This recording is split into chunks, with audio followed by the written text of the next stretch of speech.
guys, how are you? I hope you're all doing very well. This evening I'm going to be doing a movie review. This movie is a horror film from the USA, English language, released in the year 2014, directed by Jimmy Webber, and this film is called Eat. So Eat is about this aspiring young actress. She's really struggling to get any roles. She's been auditioning for 3 years, but nothing has happened. So she's getting very disillusioned by this.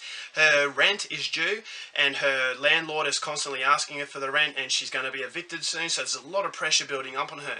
And this is where she starts to basically bite her fingernails in order to cope with the stress. Now, her best friend is her only mode of support, and her best friend is not letting her give up on her dream, but it's all getting a little bit too much. So one day she's nibbling on her finger, and she gets a little bit of a cut on the inside of her finger, and she actually continues nibbling on it to the point where she gets a nasty gash on her finger, and she has to go to hospital. So the people at the hospital think that she's basically self-harming, and that she needs to be on suicide alert. So she basically goes home, and she has to be looked after by her friend. Her friend is a very crazy person, so she's not the best influence, and this is where this main character's habit of biting her fingers starts to take a very dark turn as she develops an appetite for the rest of her body. So what happens at that point on is something you're going to have to find out for yourself, because that's as far as I'm going with my synopsis. Now my thoughts on Eat. This is a movie that doesn't come without its positives. I will say that as far as shocking an audience is concerned, as far as repulsing an audience is concerned, it really achieved what it set out to do. You know, the gore effects are phenomenal. I really liked the way they looked. They were very, very gross out. So if you aren't a fan of very extreme gore, then you're not going to like this film. But if you are a gorehound, I would recommend you watch this film based solely on the fact that the gore effects are actually well done. There are moments that were truly shocking, and I think it really captured the overall vibe that a horror film really should have. I thought the cinematography was fairly decent as well. It is a lower budget film, but I thought that the director and the cinematographer and everyone involved actually had talent behind the screen, behind the camera, sorry, and they do portray something that is almost very surreal. It was almost a different dimension kind of feel to it.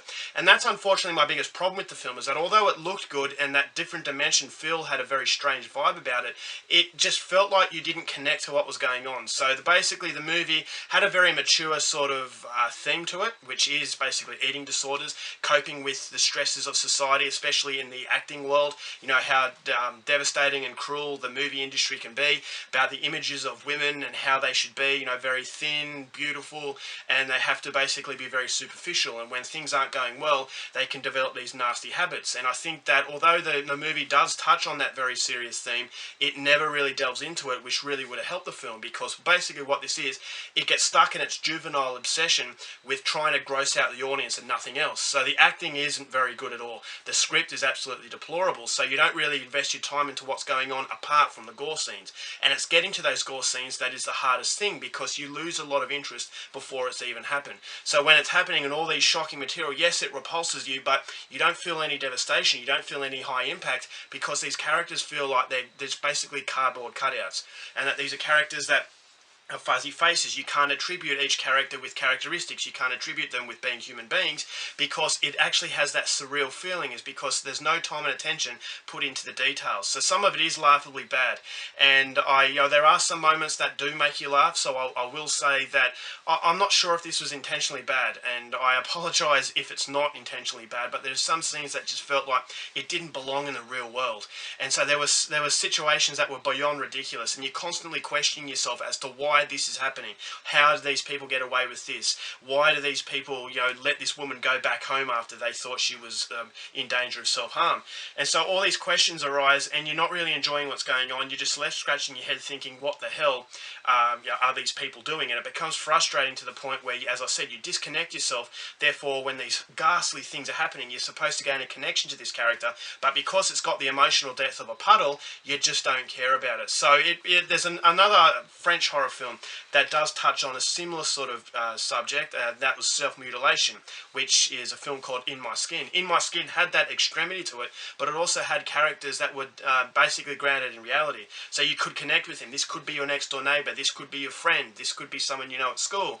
And that just makes it even more devastating. But because this is exaggerated to the point of being absolutely silly, you disconnect yourself and you just feel like you're watching a demonstration in gore effects. And that was my biggest problem with it. If you are a fan of extreme gore, then maybe you'll get something out of this, but for me, I enjoy my extreme gore films. I enjoy senseless, pointless violence. But in this film, it was impossible to shake off the fact that it had a lot of it had a lot of potential that wasn't realised. It had a lot of areas that could have been touched upon to make it a little bit more in depth. Therefore, it would have been even more shocking when these horrible things are happening. But as I said, it gets lost in its juvenile ambition, and it just feels like it was taking on something a little bit more than they could handle, and it's just a movie that's looking for an excuse to splash these very solid gore effects on, and basically the rest of it's just lost in, basically, it's just distracting itself, and as a result of that, it just comes across as a very mediocre film. So overall, for Eat, I'm not going to recommend it unless you are an extreme horror fan, so as a result of that, I'm only going to give it 1.5 stars. Alright guys, that's it for my review. Hope you enjoyed it. Next, thank you for watching movies, and I'll see you later. Bye.